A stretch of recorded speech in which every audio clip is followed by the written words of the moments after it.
Israel, before the year 1948, before independence, I can talk for days about that. We Jews basically call it the Mandat period between 1920 to 1948. It's a very interesting time. There are many novels and many stories, and some movies were also made about that period of time. Actually, also politically, it's also a very interesting time because this is the time that the Israeli left wing and the Israeli right wing were created. The rivalry between liberals to socialists as well. It goes all the way until today, fighting the Arabs or not fighting the Arabs, fighting the British or trying to live under them. All this started there. So first thing, the Jews, they help the British to conquer the land. If it's nearly the espionage group in 1915, or it was the Hebrew battalions in 1917, 1918. So when the land was conquered by the British, the main military force in the land up until 1921 was the Judea First, which was actually those Jewish battalions. The Mandat was established in about the year 1920 and 1922. It was acknowledged by the international community, and it was understood that it's going to be the beginning of the independent Israel, and also the consular over there. I mean, basically the prime minister of the British Mandate of Palestine, the first one. We call it Naziv. I'm not sure exactly what is the name in English. Well, he was a Jew, Herbert Samuel, one of the biggest main street in my city, Hadera, is Herbert Samuel. Now, let's go back 20 years before that.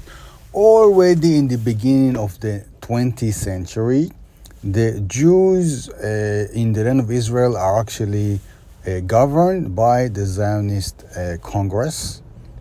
A few years before that, in the year 1897, there was the first Zionist Congress.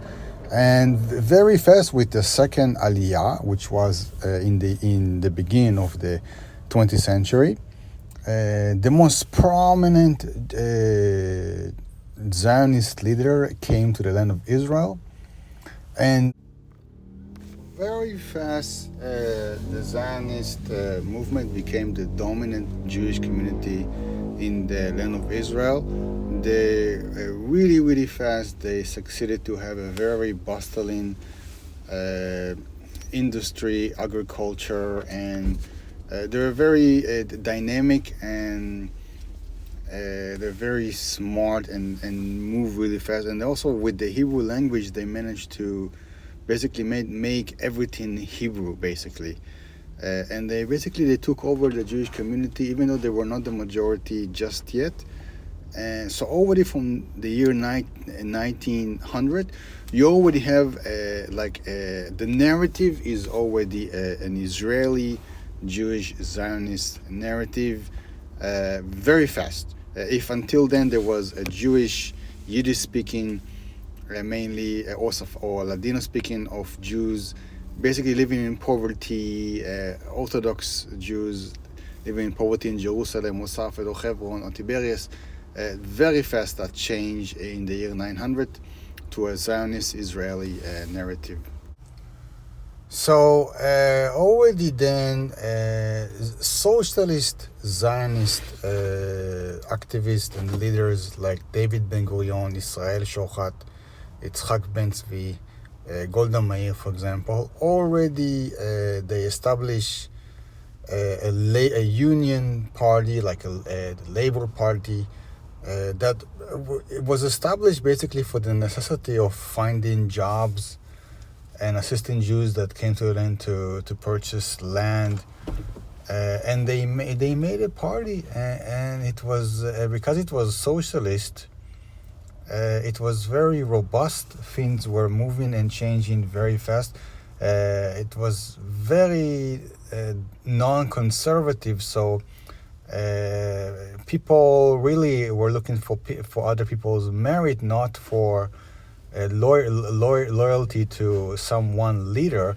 And because of that, they basically kept having like the best people, the most trained people, the smart people, the most educated people, and they had writers and journalists and people that their whole job is to collect money, or whole job is to find jobs and to find information and to ask someone to come and donate money. They were really good in this kind of stuff. And this is why when the British came to the land in the year 1980, there was already a bustling, very politically motivated and aware of itself Jewish community, which basically was just waiting to become a state. So David Ben-Gurion was already one of the major leaders of the Jewish community already then in 1920. But already then there was a counter-Jewish Zionist movement that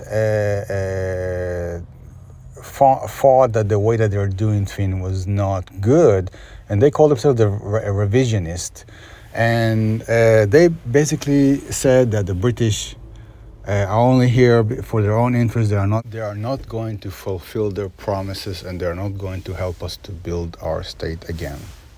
The leader of the revisionist movement himself, Jabotinsky, he himself was the leader of the Jewish battalions that fought together with the British in World War II. He is the one that organized Jews from England and America and Israel to fight and die in World War II. But after the war ended, he was kind of like shun off from politics. So that's why he returned in a different in a different party to counter the rule of the Labour Party.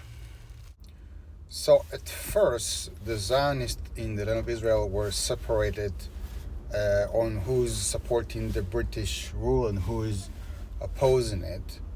And that caused the creation of one, the Haganah. The Haganah was the military force of the Labour Party, and the Etzel, which was created afterwards, after they were so disappointed from the British inability or unwilling to assist the Jews when the Arabs attacked them. That created the Etzel, which was the military force of the revisionists. And when World War II started in 1939, both Haganah and both Etzel decided to stop fighting with the British and to fight the Nazis together with the British. And because of that, the Lehi, or the Stern gang, was assembled because they wanted to fight the Germans and the British on the same time. So when World War II was over in 1945, both Haganah and Etzel and Lehi joined forces for about 1 year to fight against the British because the British did not want to allow Jews who survived the Holocaust to come to the land of Israel. So they managed to do it illegally, as they say. They call it Aliyah lo legalit. But after the Black Sabbath, when many Zionist leaders were arrested by the British, the Haganah suspended or froze her fight against the British, while the Etzel and the Lehi continued, and they are the ones that eventually kicked the British out of the land. So when we're coming to November 29, 1947, there is already a Jewish community of about more than 500,000 Jews who are well-trained, very robust industrial people, most of them young people, and very politically aware and involved and active, with experience in fighting against the Arabs, fighting in World War II against the Nazis, and also in rescuing Jews who survived the Holocaust, and also in fighting against the British in all sorts of way. and those are the people that are dominant enough to establish the state. But the state is actually already ready. They are the state, and in basically in when they declare independency in May 15, 1948, they're just declaring the state is already there, existing and vital and living. And this is why you can say that Israel was already a state in reality in 1922, I would say. Herzl used to say that he established the Jewish state in Basel. Well, that was the first Zionist Congress in the year 1897, and there's quite a lot of truth in that. That in the essence he did create the Jewish state already in Basel in 1897, because the narrative of the Jewish people in general become the Zionist Israeli narrative. And this is why the state was already there ready. And this is just the political aspect of Israel before 1948. There is also the other, like industry, there's literature we can talk about maybe later. Bye.